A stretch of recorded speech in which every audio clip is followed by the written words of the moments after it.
देखो क्या? मैं तुमसे साफ साफ बोल रहा हूँ। हाँ? अब वीडियो भी बना रहा हूँ। हाँ? ड्राइवर साहब भी है यहाँ पे। ये बताओ हम तुमको भगा के लाया हूँ। तुम मुझको भगा कर नहीं लाए हो, हम तुमको भगा कर लाए हो, तो इसमें क्या बुराई है?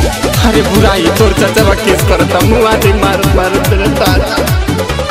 देखो कि डेनबिंग के ले बोले जाने लागल बा, फलाना के लोही का लोही लेके भागल बा। देखो कि डेनबिंग के ले बोले जाने लागल बा, फलाना के लोही का लोही लेके भागल बा। डहरे के मारे फूले छतिया से डहरे के मारे फूले छतिया से आप डरते क्यों हैं बताइए? खातानी क्रिया कसम भगा के लाइन तोहरे के हम। खातानी क्रिया कसम भगा के लाइन तोहरे के हम। आप डरते क्यों हैं? हम लोग उल्टा केस कर देंगे।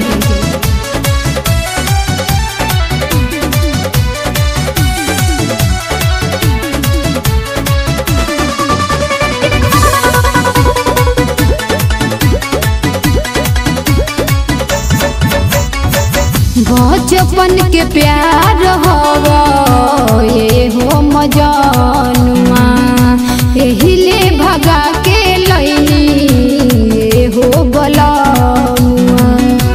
एहिले भगा के लैनी ये हो बलमुआ। सोचिए के होनी परेशान हो, चली जाई तू घरे अपन जान हो। चली जाई तू घरे अपन जान हो। दिहले हाँ धमकी तोहार चचोए सनम, दिहले हाँ धमकी तोहार चचोए सनम। आप हमारे चाचा से क्यों डरते हैं? हम हैं ना। खातानी क्रिया कसम भगा के लाइन तोहरे के हम। खातानी क्रिया कसम भगा के लाइन तोहरे के हम।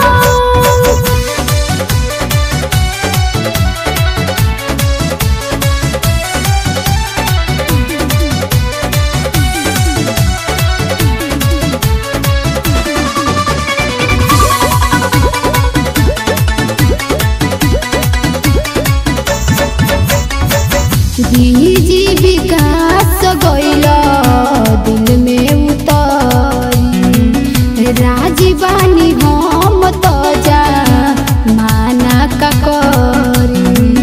राजीवानी हम तो जा माना का करी। सोनू आशीष छोड़ले जाम हो, किसिए में पहरल बाटे नाम हो। किसिए में पहरल बाटे नाम हो। बबुआ संजीत के